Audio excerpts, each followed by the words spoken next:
હાલો મિત્રો, જય સિયારામ। તો અત્યારે બપોરના વાગ્યા છે 12:30 જેવા થઈ ગયા છે। બપોરા કરવાનો સમય છે અને તમે મને જોતા તમને ખબર પડી ગઈ છે કે આ ટી શર્ટ આપણે ક્યાંથી લીધું હતું। આપણે ઠપકારી લીધું છે, આ પહેરી પણ લીધું છે ને આપણે સવારમાં તો શું છે સમય નહોતો એટલે કદાચ ને આપણે સવારમાં બ્લોગ નથી બન્યો અને અત્યારે બપોરે સમય છે એટલે મેં કીધું આપણે સ્ટાર્ટિંગ કરી દેવી। અને તમે બધા કેમ છો અને વરસાદ પાણીનું કેમ છે અને ક્યાં ક્યાંથી મારો આ બ્લોગ તમે જોવ છો અને તમારા ગામમાં વરસાદને હિસાબે કઈ રીતની અત્યારે પરિસ્થિતિ છે તે મને કોમેન્ટમાં મિત્રો જણાવજો। કારણ કે સુરતમાં અને દ્વારકામાં જામનગરમાં અને ઘણા બધા જિલ્લાની અંદર અત્યારે પૂર જેવી પરિસ્થિતિનું નિર્માણ પણ થયું છે, પણ એ તો કુદરતી આફત છે, એમાં આપણું તો કાંઈ હાલે નહીં। બને ત્યાં લગી બધા સાવધાનીથી રહેજો અને ધ્યાન રાખજો પોતાનું। અને અત્યારે તો અમારે જો બપોરના સમય થઈ ગયા છે એટલે અમારે ભૂમિબેનની તબિયત છે ખરાબ, એટલે એ જો આવી રીતે પલંગે છે એના ઝાડા ઉલટી થઈ ગયા છે અને જલપા છે અંદર રૂમમાં, તો આપણે એની પાસે જઈએ। હાલો, કેમ છો બધાને? કહો જય સિયારામ। અમારા બ્લોગમાં તમારા બધાનું સ્વાગત છે। તો આજનો બ્લોગ આપણે ચાલુ કરી દીધો છે, પણ થયો છે મોડો થોડોક, બપોરના સમયે થયો છે અને જનક આવ્યા તે કે લાવ હું ચાલુ કરી દો બ્લોગ, તો મેં કીધું સારું એટલું કામ ઓછું મારે। અને આજે એણે નવી કપડાની જોડ આપણે આજે લાવ્યા છીએ, 2 દિવસ થયા છે, તાર ઠપકારી દીધી। મેં કીધું રાખી મેકો, તહેવાર વાહે આવે છે તો પહેરવા થાય, તો કે એ રાખવાનું ન હોય, અત્યારે કાંઈ વસ્તુ રખાય નહીં, કે લાવ્યા એ તરત આપણે વાપરી લેવાનું। એટલે જો એણે પહેરી લીધું છે અને બ્લોગ ઉતારે છે અને કેવી લાગે એ તમે બતાવજો એને કપડાની જોડ। તો આજે હાલો હવે જમવાનો સમય થઈ ગયો છે, તો તમે બધા આવો જમવા। હાલો જમવાની રસોઈ બનાવી નાખી છે, હવે હિતુભાઈની વાત છે, હિતુભાઈ આવે એટલે જમવા બેહવું છે, બસ એટલી વાત છે। હાલો તો જો જનકે આજ કપડાં પહેરી લીધા છે એને ફૂલાય છે, કારણ કે એને નવી જોડ આવે એટલે એને ફૂલાવાનું વધારે હોય, એટલે એને ખબર છે કે જો એ દેખાડે છે કે જોઈ લો મેં પહેર્યું સત્ય પ્રેમ કરુણા અને રામ। તો એણે પહેરી લીધી છે નવી જોડ, કાંઈ વસ્તુ સારી નહીં રાખવાની, એને આવે એટલે ફદોડી નાખવાની બધી, નહીં પહેરવા આટલું જ લેવાના હોય ને પછી ક્યાંય મૂકી ન રાખવાનું હોય। પણ એકાદી આમ વ્યવસ્થિત જોડ વ્યવસ્થિત હજી 2-3 પડી છે, એ પહેરી ક્યાં છે હજી? હા તો હજી એ ફદોડી નાખો તો હું બીજું તો મિત્રો આ કેમ લાગે છે? મને તો કઈ હરખનો પાર હમાતો જ નથી। એને ફૂલાય છે થોડા, કારણ કે કપડા નવા આવે ને એટલે અમારા ઘરમાં ફૂલાવાનું 2 ભાઈઓને વધારે હોય છે, એક મોટા ભાઈ અને એક આ નાના ભાઈ। કારણ કે નવી જોડ પહેરે ને એટલે અહીંથી અહીંયા ને અહીંથી અહીંયા ફૂલાયા રાખે 2 ભાઈઓ। એટલે બતાવજો કોમેન્ટમાં કેવી લાગે છે આ કપડાની જોડ। તો હાલો એણે આ લીધી, જો જોડ પહેરી લીધી છે, પેન્ટ એ નવું તાત્કાલિક લઈ આવ્યા છે અને ટી શર્ટ તો અમે ગયા હતા એટલે એ લઈને આવ્યા છીએ કે આજ મારે પહેરી લઈશ, તો મેં કીધું પહેરી લ્યો। જઈ એની એક્શનમાં ઊભા એ જો હાલો જમવા આપો એટલે જમી લે, કામ પર જવાનું। હાલો તો હવે જમવાનું, હિતુભાઈની વાટ જોવો, હિતુભાઈ આવે એટલે આપણે બેસી જઈએ। હાલો તો હમણાં હિતુભાઈ, ભૂમિ, દિશુ ને ધ્રુવી હમણાં સ્કૂલેથી આવી જાય ને આવે એટલે આપણે હમણાં જમવા બેસી જવાનું છે।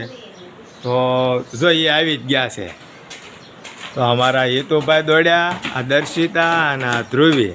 હવે ડેલી કોને ખબર બસમાંથી ઉતરે ને ડેલી અંદર આવવાનું તો 3 દોટ જ મૂકે, હું એનું ઘરે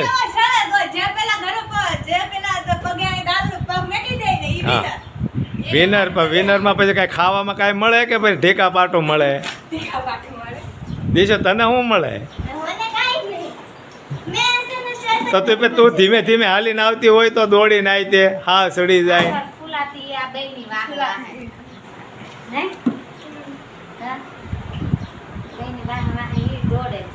દીશો તાર મમ્મી શું બનાવ્યું છે? હે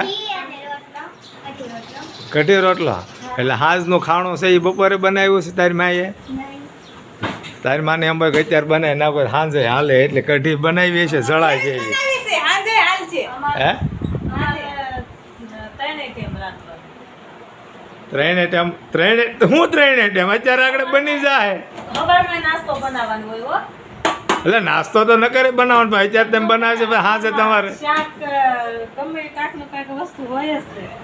કાંઈક ને કાંઈક હોય જ તે પણ બપોરનું દેશો તો હાસો કહી દે હાલ હું બનાવશો આજે સાંજે હું બનાવશો હાલ એ કયો છે આજે કઢી પડી છે ખીચડી કરાશે હા જો મનસા જો આને હાસું કહી દીધું એ કે કઢી બનાવે છે ને ખીચડી બનાવી નાખશે એટલે અમારે હાલ્યું જાય ખીચડી નકરી મારા હાલે. તો મિત્રો હું તમને કહી દઉં મારા ભાઈ છે ને એ રાજકોટ નોકરી કરે ને એને 30,000 પગાર છે ને મારા ભાભી છે ને એ 10-12 હજારનું કામ કરે અને મહિને છે ને એને 42-45 હજારની આવક છે અને જો આવી શીખણાઈ કરે છે અને એની પાસે લગભગ 10-15 લાખની કેપેસિટી છે તો આપણે વાપરવા કાંઈ દેતા નથી દઈ દઈશું આપણને હાસું કહે છે હે એ મને 10 રૂપિયા ખાલી દે વાપરવા. જો અમારી છોકરીઓ 2 7મું ને 8મું ભણે ને તો એને 10 રૂપિયા જ વાપરવા આપે પછી છે ને મારે પછી ઘા મારવો પડે એટલે હું 2-5 હજાર રૂપિયા લઈ લઉં પછી એને ભૂલી જવાના પૈસા ખાલી થઈ ગયા હમણાં.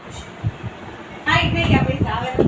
જો એ જો આવા ખર્ચા કરે જો આ હમણાં એણે ટીવી લીધું એ તમને બ્લોગમાં બતાવ્યું હતું પછી જો આ ફોન એણે લીધો હમણાં પછી આ લીધું પછી જો આવું બધું લીધા કરે છે ને આમ મને એમ કે પૈસા નથી અને ત્રણ દી 4 દી સુધી કામે નથી આવતા હાલો તો જો હિતુભાઈ આવી ગયા ને અમે જમવા બેસી ગયા છે તો જમવાનું છે આજે દાળ ભાત ગુવાર બટાટાનું શાક અને જનક હાટું ગલકાનું શાક અને રોટલી તો અમે જો હવે જમવા બેસી ગયા તો હાલો તમે બધા જમવા અને અમારા ભૂમિબેનને 2-3 દિવસથી મજા નથી એને મજા નથી એમાં એવું થયું છે કે એને મોરડો થઈ ગયો છે હવે એની આટલું પાછું બટેટાનું શાક છે ગુવાર બટેટાનું એટલે આ ખાવાથી એને ખોટી તકલીફ થાય એટલે આપણે એને ગલકાના શાકમાં સોળીને ખવડાવીએ છીએ કે આ ખા તો તને સારું રહે આ ખાવું પડે કે નહીં ખોટી દવા કરવાની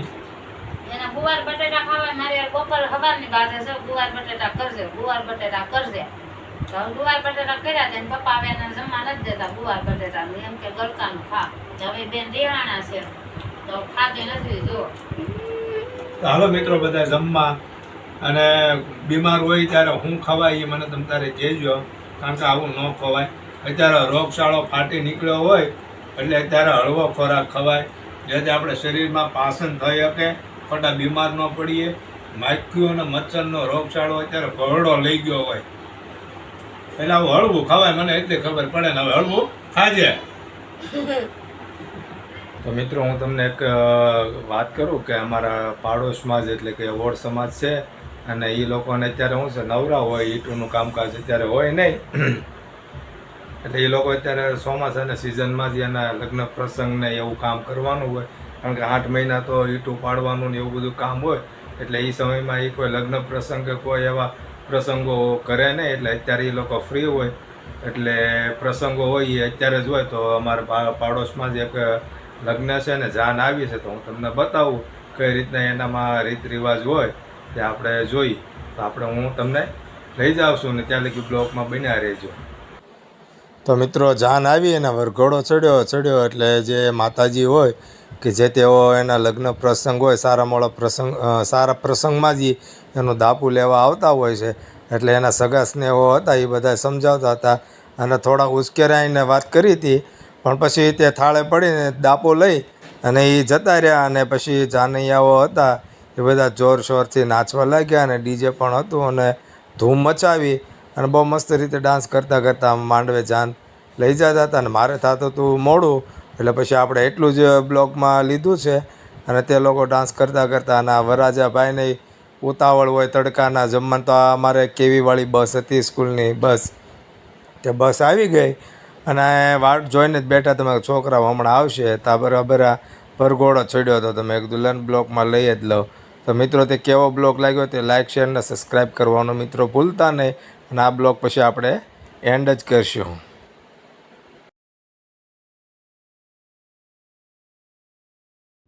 હવે મિત્રો તો તમને થોડુંક સીન હું બતાવી કે શું પૂરેપૂરું એના રીત રિવાજો તો આપણે બતાવી નથી શક્યો કારણ કે હજી તો ચાને માંડવે પણ નથી પોગી અને વરઘોડો ચાલુ છે એટલે તમને એની રીત રિવાજ તો નથી બતાવી શક્યો કારણ કે મારે પણ કામે જવાનો ટાઈમ થઈ ગયો છે તો મારે કામે જવાનું મોડું થાય છે ને એ લોકોને માંડવે પહોંચવાનું છે. તો મિત્રો આ બ્લોગ આપણે અહીંયા જ પૂરો કરીએ અને નવા બ્લોગમાં ફરી પાછા મળીશું. ત્યાં સુધી જય સિયારામ.